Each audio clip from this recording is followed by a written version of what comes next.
Olá pessoal, tudo bom? Bem-vindo ao Dia de Agilidade.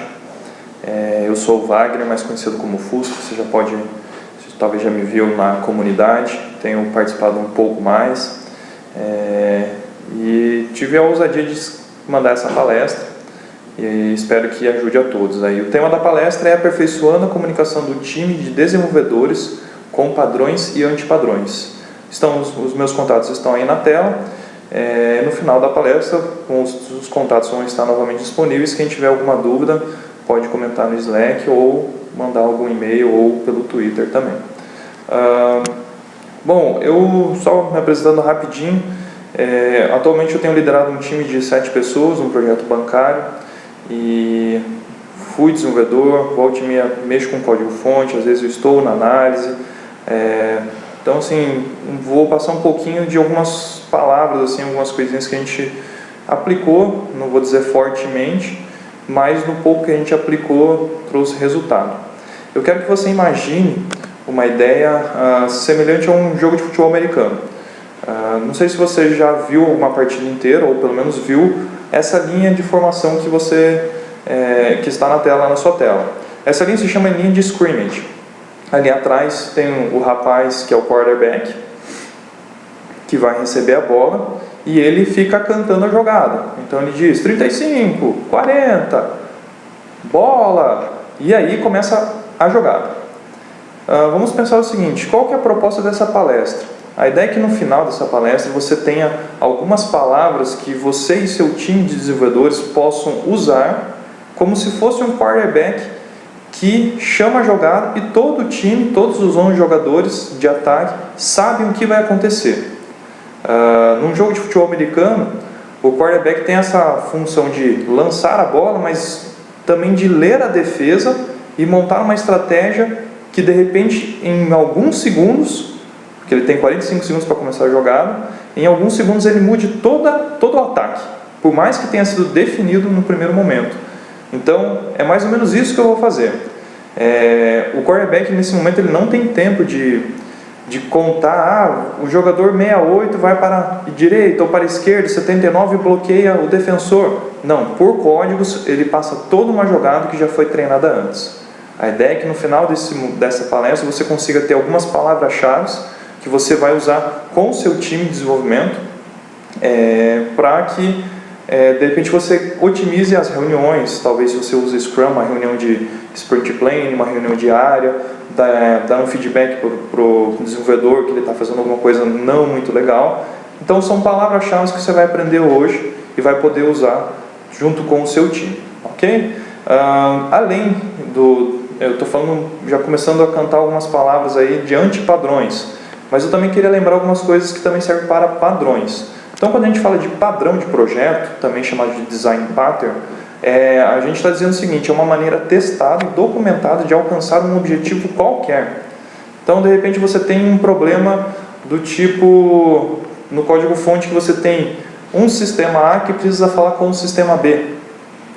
Como que você vai fazer esses dois mundos se comunicar? Provavelmente você vai ter ter que adicionar um adaptador no meio. Então, nós temos um padrão chamado adapter, que já diz as melhores formas para você conseguir retornar isso de uma maneira correta, já documentada, sem precisar gastar muito tempo. Um padrão de projeto não te dá a solução, o código-fonte pronto, ele te dá o caminho para chegar lá. Então, e já foi testado por muitas pessoas e já está documentado, então você não precisa reinventar a roda. Já vou cantar um antipadrão, que é você tentar fazer algo que já foi feito, né? Então, o padrão de projeto, ele é novamente também chamado de design pattern, é uma maneira testada e documentada de alcançar um objetivo qualquer. Ele não depende de linguagem de programação, tá? Então, de repente, as melhores soluções, de preferência a sua linguagem de programação é orientada a objeto, os padrões de projetos se encaixam. Os padrões de projetos mais conhecidos são os GOFs, o Gang of Four. Eles estão descritos no livro chamado Design Patterns, escrito por Eric Gama e mais outras 3 pessoas, por isso Gang of Four, Gangue dos 4. E eles são divididos em 4 colunas, como você está vendo na tela. Tem a coluna 1 ali, chamada criação, a segunda chamada estrutura, a terceira comportamento. Vamos imaginar o seguinte: você precisa criar uma máquina de estado no seu sistema. De repente você podia dar uma sondada no padrão state. Você de repente pode você tem que ficar observando se o sistema vai ter um comportamento para acionar alguma outra ação, padrão observer. Então são vários padrões que estão aqui relatados. A ideia não é passar tanto neles, porque provavelmente você já conhece. Se você não conhece, aconselho você começar a estudar e utilizá-los.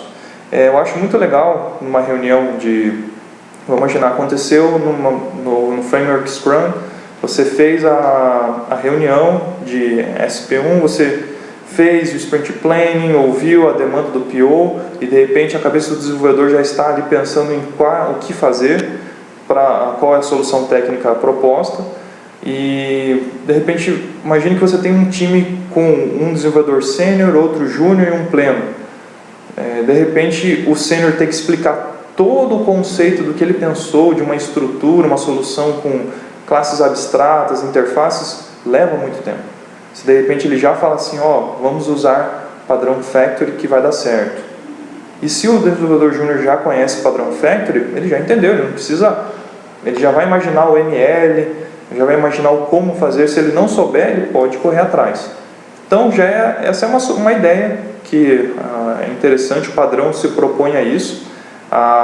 Nessas reuniões técnicas não precisa contar todo o padrão, mas você fala assim, creio que o padrão Factory pode ser melhor usado, Prototype, Decorator, Facade ou Facade, depende, ou Facade, tem várias pessoas que falam diversas maneiras. Eu falo Facade. Então são vários itens que você pode usar. O foco nesse momento eu não queria falar tanto do padrão Gothic, porque muitos de vocês já conhecem. Eu queria avançar um pouquinho mais nos antipadrões.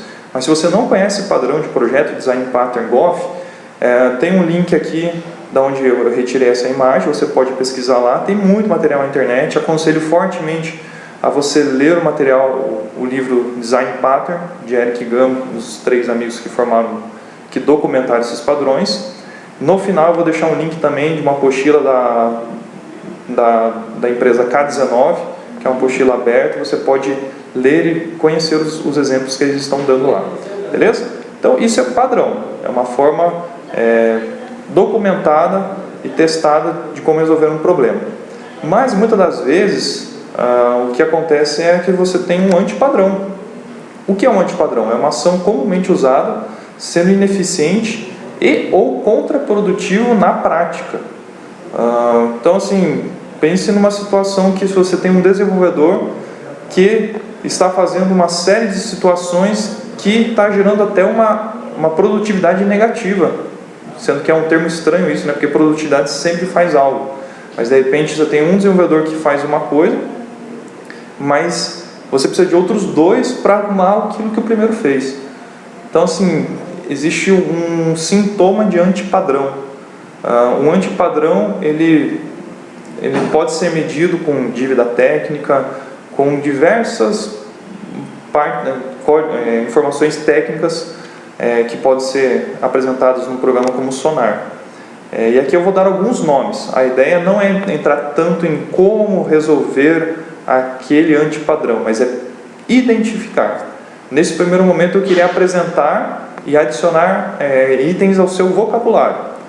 Com o tempo, e aí no Slack a gente pode conversar como resolver isso, como posso compartilhar algumas ideias de como resolver algumas situações que a gente viu aqui na prática, como resolver, como apresentar até para o seu cliente, envolvê-lo e aí gerar valor. Que eu acho que o grande motivo da agilidade nesse momento é a gente entregar valor.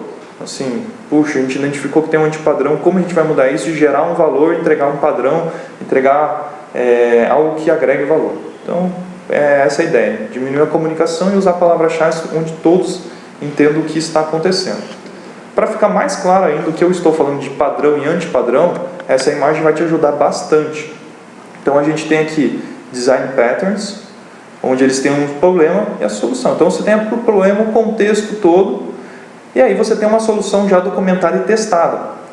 Você aplicando isso, você vai ter benefícios e consequências. Legal. Então assim você não precisa criar do zero uma máquina de estado, não, já tem um padrão que diz quais são os melhores caminhos para você fazer isso. Já no antipadrão, você tem uma causa, um contexto, você aplica o antipadrão, de repente é uma coisa rotineira, que talvez ninguém percebeu, que sempre acontece, ou percebeu, mas não soube nominar, e isso gera sintomas e consequências em todo o projeto, geralmente medido como dívida técnica. E sempre que existe um antipadrão, você precisa fazer uma refatoração, lembrando que refatoração é uma coisa e corrigir bug é outra, uma refatoração para daí sim ter benefícios e consequências. Um exemplo que de repente você pode colocar, não vai estar aqui nos slides, mas para a gente entender esse fluxo. Um desenvolvedor que programa sem teste, então ele tem que parar, ele até entrega, gera uma entrega, às vezes funcionando, mas tem uma consequência que não é a não garantia, a não qualidade do código-fonte daquilo que está sendo entregue. Então existe uma necessidade de refatoração e os benefícios. Então a gente pode chamar isso de fé cega. Daqui a pouco você vai conhecer outros antipadrões. Ok? Então, revisando aqui, um design pattern, você tem um problema, contexto, você tem a solução, e aí gera benefícios e consequências. Já no antipadrão, você tem o contexto, você aplica o antipadrão, isso vai gerar sintomas e consequências, você vai precisar de uma refatoração.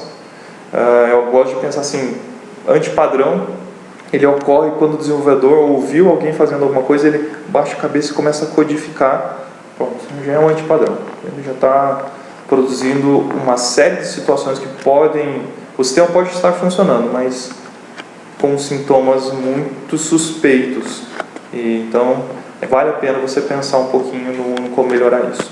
Então, vamos lá. Os tipos de antipadrões, nós temos os organizacionais, os antipadrões de gerência de projeto, antipadrões de análise, design, os de programação e metodológicos. Nessa palestra, eu vou abordar somente 2 desses grupos, o de programação e metodológicos. Por uma próxima, a gente vai apresentando outros. Então, falando de programação, antipadrões diversos de programação. O primeiro deles é a complexidade acidental.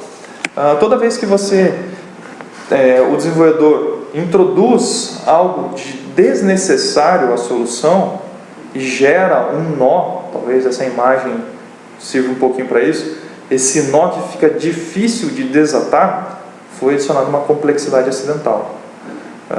De repente, o desenvolvedor colocou um teste que não precisa, um if, uma condição que não precisava ter. Colocou uma validação, uma busca, um job que fica pesquisando de minuto em minuto. Puxa, será que não foi acidental? Não gerou um nó, não gerou um embolo que está ficando difícil de desatar? Então, esse é um antipadrão. De repente, você percebeu essa situação, você já pode levantar a mão como líder do projeto e falar: gente, está com complexidade acidental. Todo o time já vai entender isso. No Code Review, começa-se a usar palavras mais corretas. Toda vez que a gente tem que analisar um código, a gente tem um cuidado, pelo menos eu tenho, e meu time tem um cuidado de dar um feedback o mais correto possível, não menosprezar o código que a pessoa fez. A gente não tem noção, às vezes, de como o time, ou como aquela pessoa estava naquele momento do código-fonte. Então, a gente sempre faz o Code Review com as nossas ferramentas, mas tentando colocar palavras assertivas, complexidade acidental nesse item, por favor, corrigir X da determinada maneira.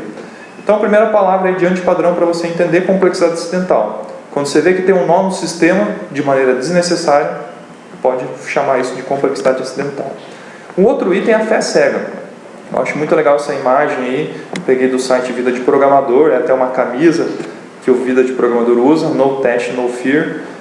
Toda vez que você faz algo sem teste, sem ter uma checagem, sem corrigir, sem ter uma checagem de vai estar gerando bug ou não, isso é uma fé cega. Você está acreditando de uma maneira talvez ilusória que vai estar realmente funcionando sem alguma dúvida, sem gerar dúvida, questionamentos.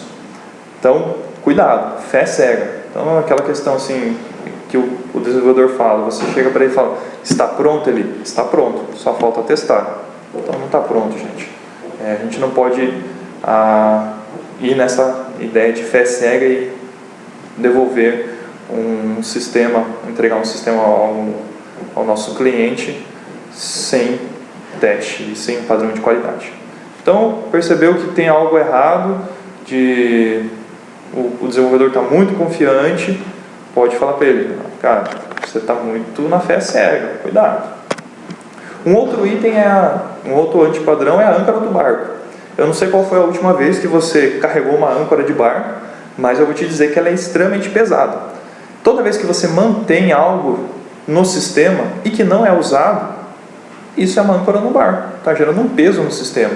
Talvez não gere problema de desempenho, mas não faz sentido ter lá. Você provavelmente usa um versionador de código-fonte, não faz sentido você manter código comentado no seu projeto. Isso pode ser uma âncora no barco. Sabe aquelas situações do tipo, uma condição, se A for igual a 1, entre e faça tal coisa. E se for igual a 2, e você tem certeza que sempre A é 1, então nunca vai passar na segunda condição. Tira do projeto, não faz sentido. Ferramentas como o Sonar ajudam você a tirar esse peso do barco.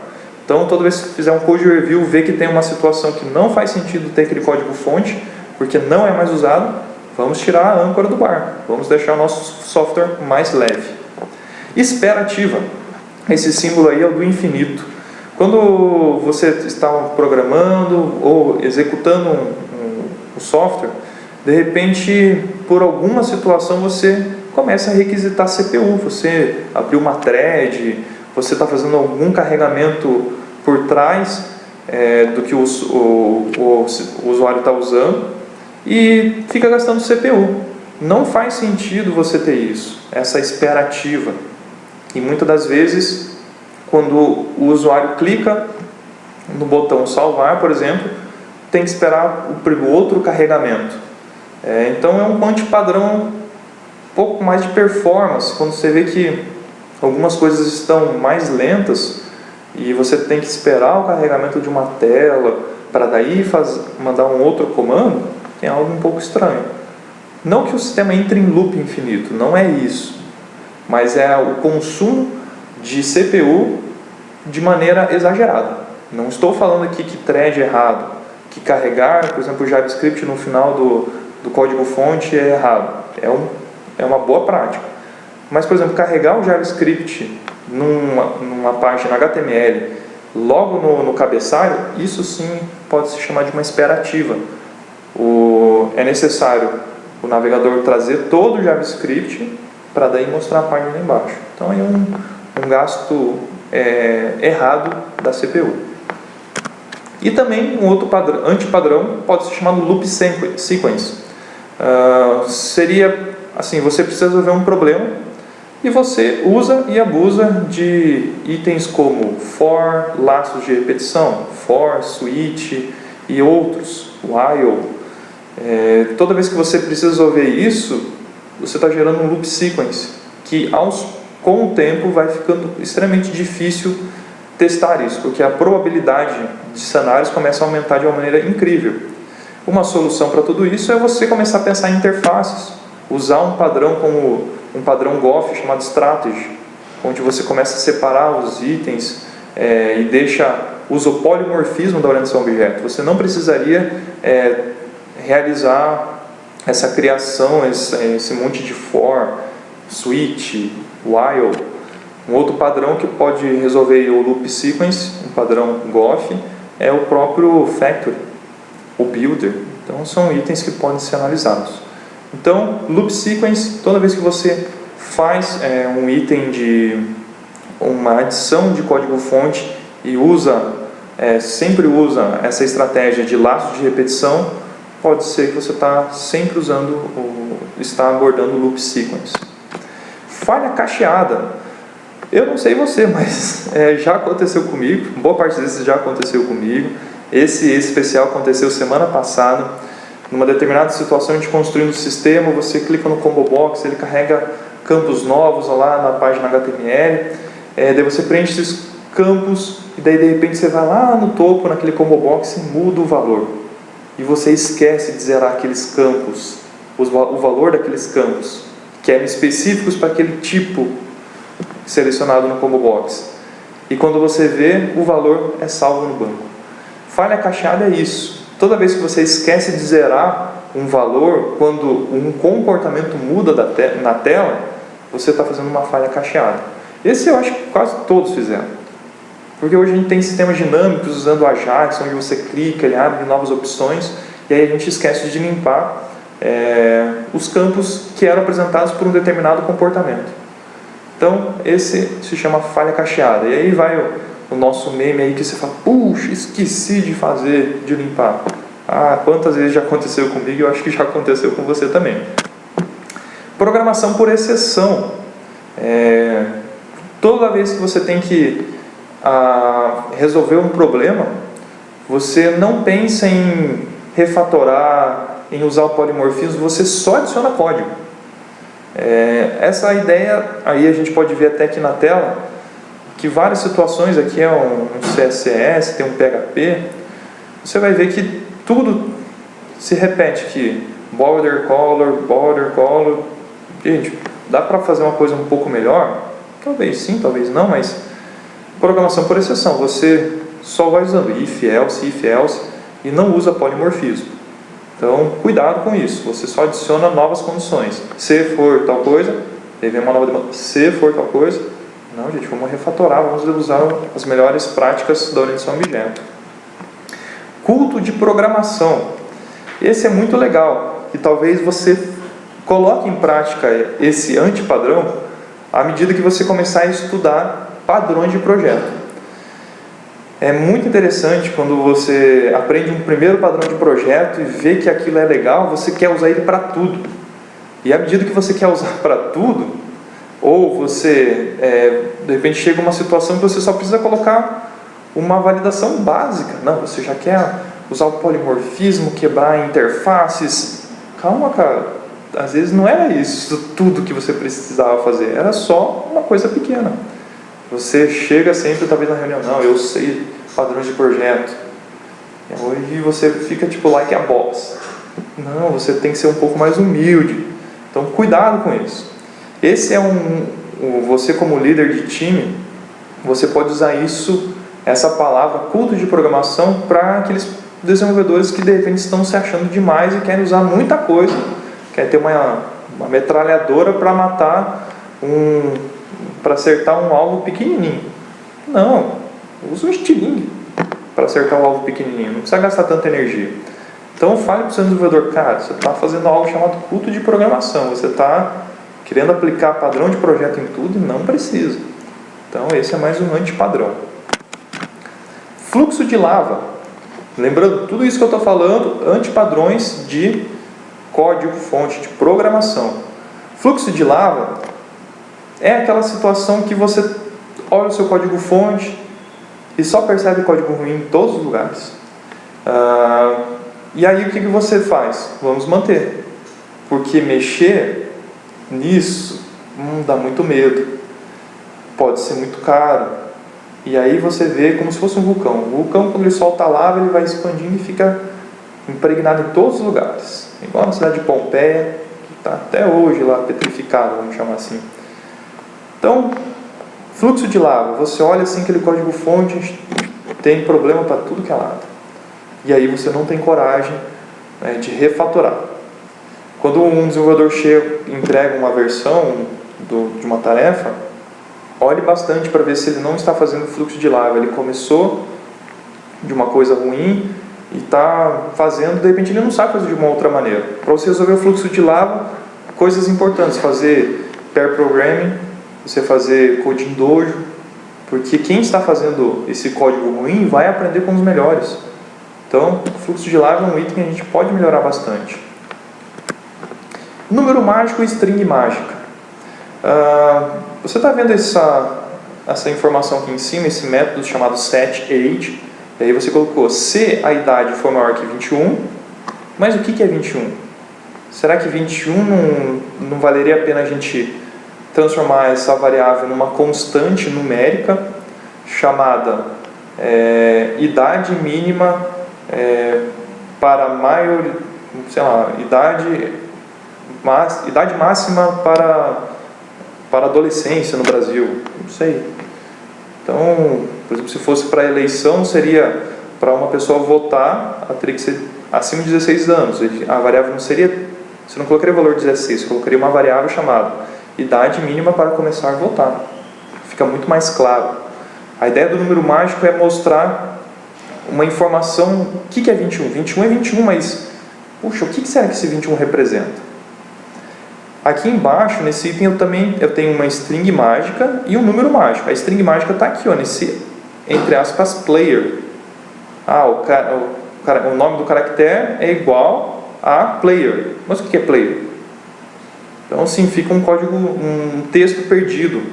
Mais correto era você gerar uma constante e que ela fosse chamada num único lugar, de repente, por todo o sistema, gerando até menos impacto ou carregamento de variáveis na memória. Isso funciona bem para o Java.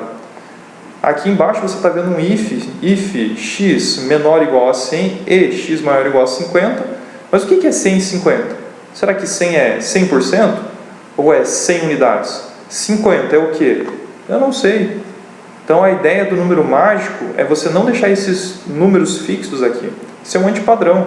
É você nominar, você cria uma constante, uma variável constante, com um nome claro e que tem o valor 100. Mas que você, quando lê aqui, se x for menor ou igual a porcentagem de entrega, poxa, ficou muito mais claro do que menor ou igual a 100. E a string mágica do mesmo jeito, fica esse texto perdido e que muitas vezes se repete, não é legal. Então, antipadrões. Foi fazer o code review, viu um número perdido no código fonte, já se analisa, tem número mágico. Texto, também, string mágico. Código espaguete. Esse é bem legal. Você está olhando talvez essa palestra, não sei se está no seu horário de almoço ou não, mas de repente você está vendo que o código fonte que você produz está mais ou menos assim, misturado. Está difícil entender onde começa, onde termina. Puxa, isso não é muito interessante. Foi só usado más práticas. Toda vez que você olhar um código fonte ruim, de repente aquele método que tem 300 linhas, puxa, está um espaguete. E de repente isso começa a misturar, chama com uma outra coisa que abre uma classe interna ou um item abstrato. Acho que não está legal. Antipadrão. O nosso último antipadrão de programação, o código lasanha. Um código que tem várias camadas. Então, assim, você tem a camada de modelo de dados, depois uma camada de acesso aos modelos de dados, uma camada de regras dos dados, uma camada de regras sem acesso ao banco de dados, uma camada de serviço, uma camada de controladores, uma camada de HTML, uma camada de XML. Nossa, quando você vê o código fonte tem muias camadas e é difícil navegar entre elas. Eu não estou dizendo aqui que, por exemplo, DDD é errado, DAO é errado, não. Eu estou falando que o uso excessivo de camadas se torna um código lasanha, extremamente difícil de dar manutenção. Então, preste atenção a isso. Ok? Então, a gente já falou vários nomes. Essa palestra vai estar gravada, então você pode ouvir ela mais vezes e começar a tentar gravar os nomes.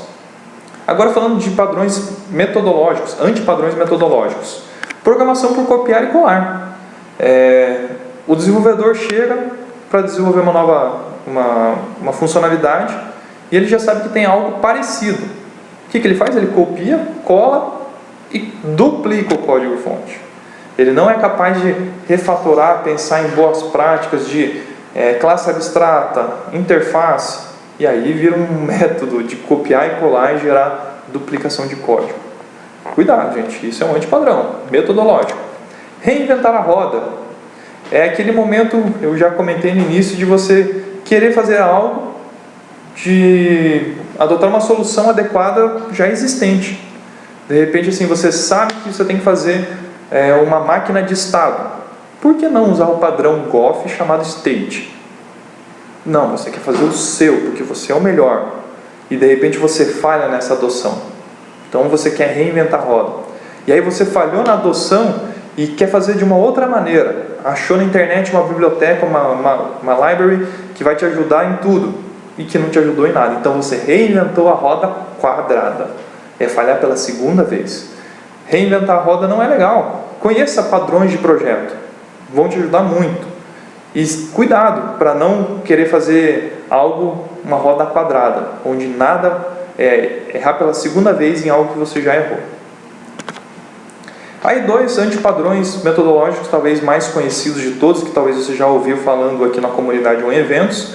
Você tem o martelo de ouro e a bala de prata, Golden Hammer e o Silver Bullet. O martelo de ouro é basicamente o seguinte: você assume uma solução favorita. Você sempre tem algo que você acha que sempre resolve e adota essa solução para qualquer coisa, para um universo. Em qualquer problema você vai usar a mesma solução. Você tem um martelo de ouro. E quando é uma solução técnica, você tem uma bala de prata. Então, para resolver o problema, de repente, de controle bancário, de cadastro de conta corrente, vou usar Java. Vou usar o padrão de projeto X. O padrão de projeto, ou melhor, aquele método que eu criei. Poxa, daqui a pouco você começa a ver que não era bem assim. Eu costumo falar que em programação, quando você tem aquela classe, ou até mesmo quem mexe um pouquinho com banco de dados, vai ter aquela store procedure que resolve tudo. Eu chamo de método aleluia. Você não sabe o que faz, você chama o método, ele funciona. Esse foi um antipadrão que a gente criou aqui internamente, chamado método aleluia, ou classe aleluia. Cara, você não sabe o que ela faz, você só manda, executa, ela faz. Poxa, mas quando abre essa classe, você se assusta. Então essa é a nossa bala de prata, também chamada, no meu caso aqui, a gente chama de método aleluia ou classe aleluia. Aqui faz tudo. Um outro antipadrão metodológico é o fator de improbabilidade. Você achar que nada vai mudar durante o desenvolvimento. Aqui um exemplo bem legal, já aconteceu comigo, não sei se com você. Estava no mercado, falei, vou comprar só algumas frutas, comprar um suco e já vou embora. Então eu peguei uma cestinha. E de repente quando eu vejo, faltou aquela Coca-Cola, faltou aquilo ali, poxa, eu vou pegar o carrinho. Eu estou com preguiça de tirar as coisas do cestinho, então eu vou levar o carrinho e a cestinha. Então mudou o escopo. Então o fator de improbabilidade é você achar que nunca vai mudar nada. É quase uma fé cega. A fé cega é de programação, a improbabilidade é metodológica.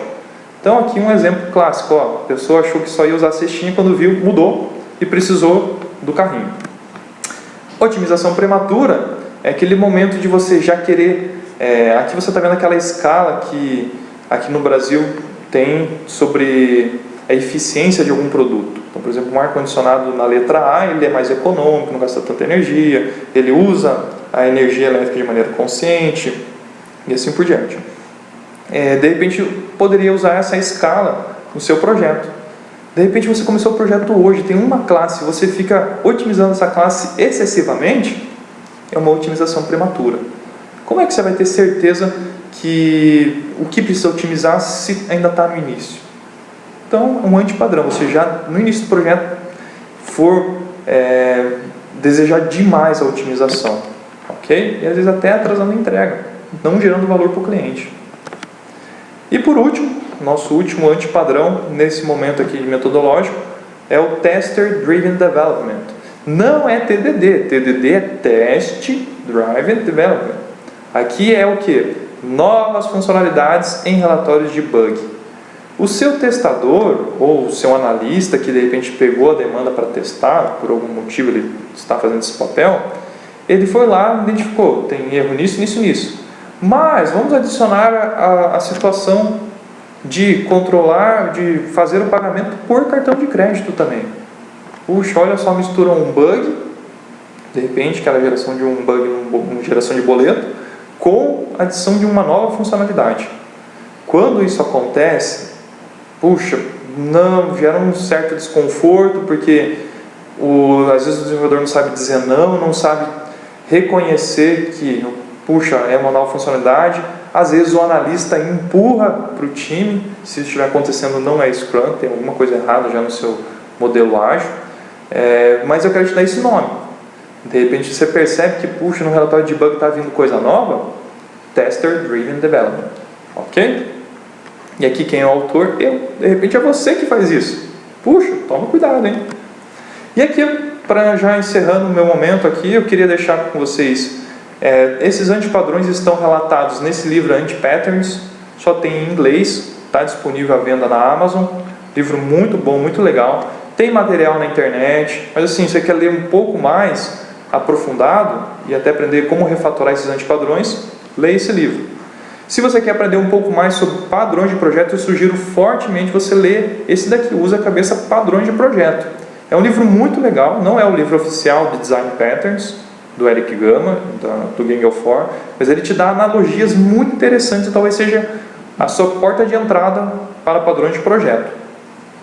E aqui estão as referências do material, e aí você vai poder conferir aí na listagem, depois quando você pegar o PDF da apresentação. Aqui estão os antipadrões, aqui estão antipadrões para a linguagem de Java. Isso é muito legal quando você tem um time de desenvolvedores de Java com pessoas iniciantes. Puxa, você vai ver muito antipadrão já documentado de Java.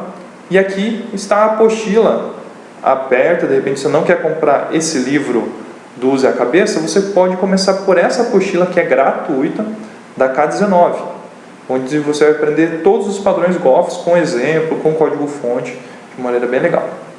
Ok? Então, lembrando o que a gente viu sobre antipadrões, a ideia é essa. Imagina você como um líder, um quarterback, alguém que arremessa a bola no futebol americano, você chama a jogada ou identifica um problema.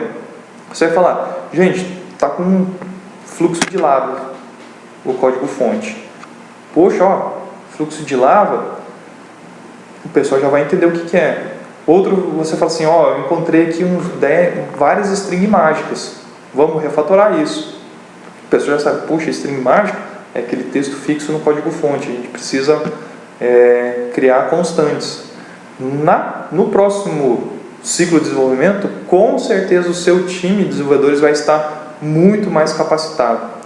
E olha, fica muito mais fácil você falar assim, cara, gente, está tendo âncora no barco. O pessoal fala, puxa, tem código-fonte que está lá parado e que não é usado. Vamos refatorar. Vai ficar muito mais assertiva a comunicação entre o seu time. Beleza? Era isso que eu queria falar com vocês, apresentar essa ideia de comunicação entre times de desenvolvedores, usando padrões, em especial o padrão GOF, e os antipadrões diversos que eu falei. Aqui está meu e-mail, wagnerfusca@gmail.com, meu Twitter, @tiofusca. Espero ter ajudado vocês de alguma maneira com essa novidade. Lembrando que a gente tem outros antipadrões que a gente pode falar futuramente. Antipadrões de gerenciamento de projeto, de design, de análise, organizacionais. Tudo isso é bem legal e pode ser aprofundado. Ok, gente? Beleza? Até uma próxima e obrigado aí pela preferência na palestra.